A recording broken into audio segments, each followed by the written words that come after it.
Skuad Indonesia masih jauh ketinggalan guys.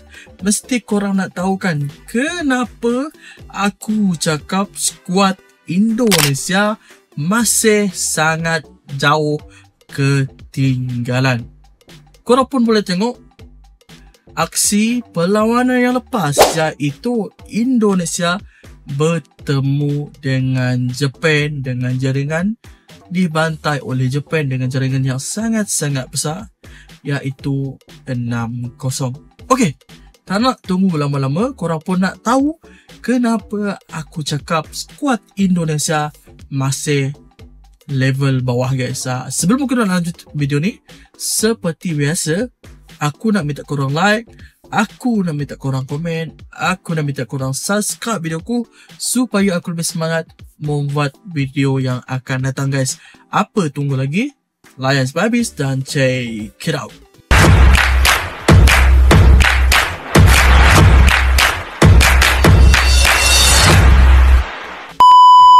Okay guys, mesti korang nak tahu kan, nak tahu sangat kenapa aku cakap skuad Indonesia masih jauh ketinggalan.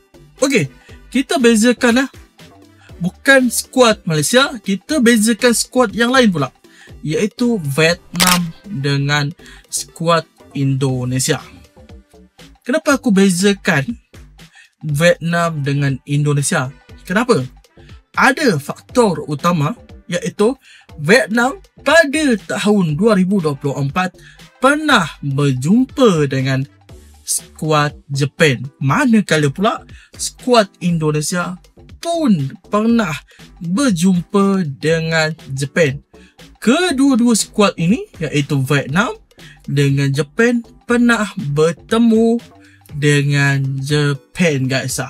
Dekat sini ada faktor utama, memang dengan mata kasar kita akan nampak perbezaan antara skuad Vietnam dan skuad Indonesia guys. Memang sangat-sangat jauh.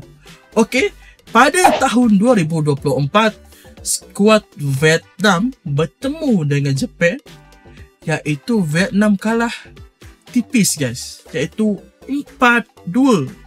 Jepun 4 manakala Vietnam 2. Memang ada perbezaan dari gol.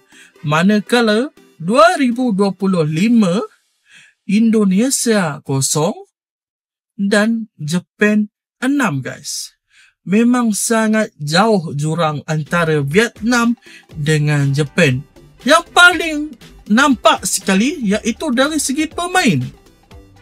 Pada 2024, iaitu Vietnam bertemu dengan Jepun, Vietnam menggunakan kesemua pemain berdarah Vietnam guys.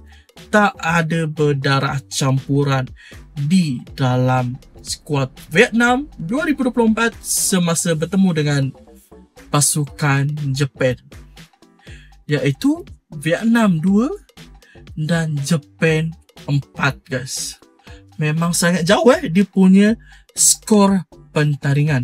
Manakala pula pada tahun 2025 Indonesia bertemu dengan Jepun, Indonesia diberasa habis-habisan yang menggunakan 95%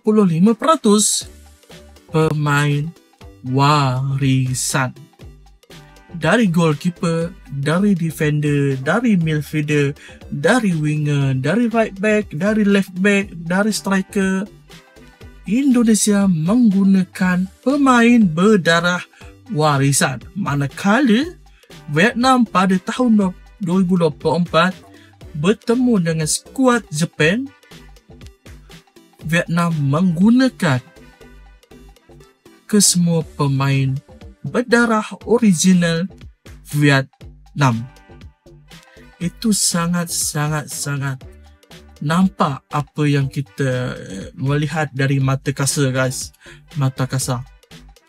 Untuk disclaimer pasukan pada 2024 iaitu Jepun menggunakan pemain lebih kurang sama pada tahun 2025 semasa bertemu dengan Indonesia, geng.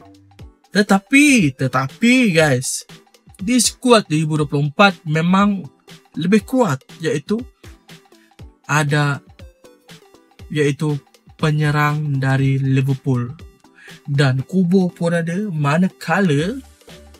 manakala semasa perlawanan Indonesia dan Japan hanya menggunakan Kubo di dalam skuad Japan, geng. Manakala pula Vietnam bertemu dengan kesemua bintang pasukan Japan.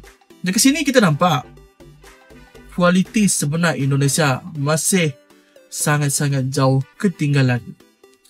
Itu sebab aku cakap Indonesia hanya bercakap kosong. Hanya optimis. No! Kita dah nampak perbezaan Vietnam dengan Japan memang sangat jauh juga, tetapi kita boleh nampak perbezaan Vietnam dengan Indonesia.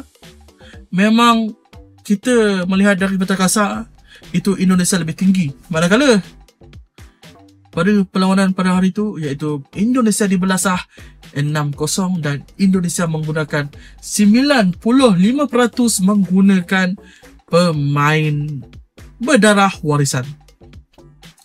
Memang sangat-sangat menyedihkan, sangat-sangat mengecewakan dan sangat-sangat memalukan Asia. Kenapa aku cakap memalukan Asia? Sebab Indonesia telah menggunakan 95% pemain Belanda, pemain warisan, tetapi kualiti sama, jauh ketinggalan. Sangat-sangat mengecewakan. Bukan masalah jurulatih, tetapi masalah egois terhadap pemain Indonesia sendiri. Kenapa aku cakap egois? Sebab sudah ada nama, iaitu pemain Indonesia sudah seperti, wow, saya lebih kuat, saya lebih strong. Tetapi semasa bertemu dengan pemain Japan, kita nampak Indonesia bukan siapa-siapa di mata Asia, guys. Itu apa yang aku dapat, itu apa yang aku lihat, itu apa yang aku analisis. Kalau korang suka dengan analisis aku, korang boleh komen di bawah, guys. Apa tu pun lagi, itu saja video aku kali ini. Dan jumpa lagi di next video. Assalamualaikum.